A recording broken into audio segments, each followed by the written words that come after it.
بسم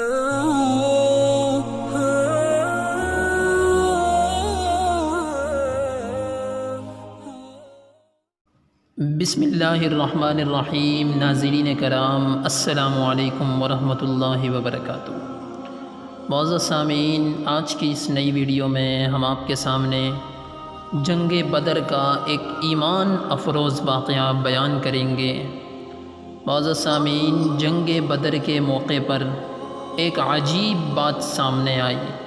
حافظ ابن عبد البر رحمۃ اللہ علیہ نے ایک کتاب لکھی ہے جس کا نام الاستیعاب فی معرفت الاصحاب ہے۔ یہ صحابہ کرام رضوان اللہ علیہم اجمعین کے حالات پر ہے۔ اس میں ایک واقعہ لکھا ہے کہ سعد بن خثیمہ رضی اللہ تعالیٰ عنہ باپ بیٹے کا جھگڑا ہو رہا ہے۔ دونوں صحابی رسول ہیں۔ گھر سے اونچی اونچی آوازیں آ رہی ہیں۔ لوگوں نے کہا کہ اس گھر سے تو کبھی آواز بلند نہیں ہوئی تھی، آخر بات کیا ہے؟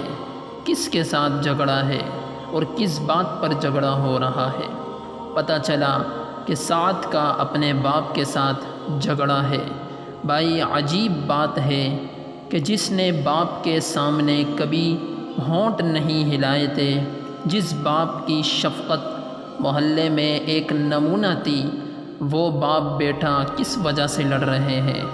محلے کے سمجھدار لوگ درمیان میں آئے تو پتہ چلا کہ لڑائی اس بات پر ہو رہی ہے کہ باپ کہتا ہے کہ گھر میں عورتیں زیادہ ہیں، تمہاری ماں ہے، بہنیں ہیں، پھوپھیاں ہیں، ہم دونوں نہ جائیں، ہم میں سے ایک جائے اور ایک رہ جائے۔ باپ کہتا ہے کہ میں جاتا ہوں، بیٹا کہتا ہے کہ نہیں، میں جانا چاہتا ہوں۔ محلے داروں نے کہا کہ سعد، تم نے تو کبھی باپ کے سامنے بات تک نہیں کی تھی اور آج جھگڑے پر اتر آئے ہو، والد کی بات کیوں نہیں مانتے؟ بیٹے کا جواب سنو۔ کہنے لگا، کوئی اور بات ہوتی تو میں باپ کی اطاعت ضرور کرتا، یہ تو شہید ہونے کا موقع ہے، مجھے باپ شہید کیوں نہیں ہونے دیتا؟ باپ اپنی جگہ الگ ہے، بیٹا اپنی جگہ الگ ہے۔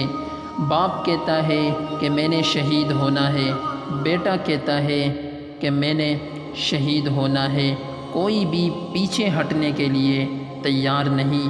ساتھیوں نے کہا کہ چلو قرآن دازی کر لو۔ قرآن دازی میں بیٹے کا نام نکلا۔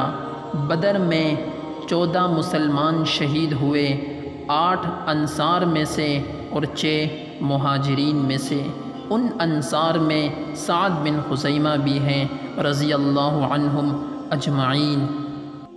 معزز سامعین، آج تو باپ بیٹے کا جھگڑا ہوتا ہے جائیداد پر۔ بیٹا کہتا ہے کہ میرا جو حصہ بنتا ہے مجھے ابھی دے دو، ورنہ میں تمہارا تیا پانچھا کرتا ہوں۔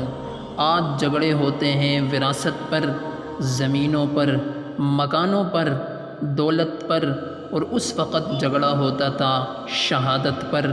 افسوس کہ ان بزرگوں کا مقام کسی نے سمجھا ہی نہیں۔ اللہ تعالیٰ کے نبیوں کے بعد صحابہ کرام رضوان اللہ علیہم اجمعین کا مقام بہت بلند اور عالی مقام ہے۔ معزز سامعین، اللہ تعالیٰ ہمیں ان کے نقش قدم پر چلنے کی توفیق عطا فرمائے۔ ناظرین کرام، اگر ابھی تک آپ نے ہمارے یوٹیوب چینل کو سبسکرائب نہیں کیا تو آپ ہمارے یوٹیوب چینل کو سبسکرائب کریں اور بیل کے بٹن کو ضرور دبائیں تاکہ ہماری ہر نئی ویڈیو بآسانی آپ کو مل سکے۔ اللہ حافظ۔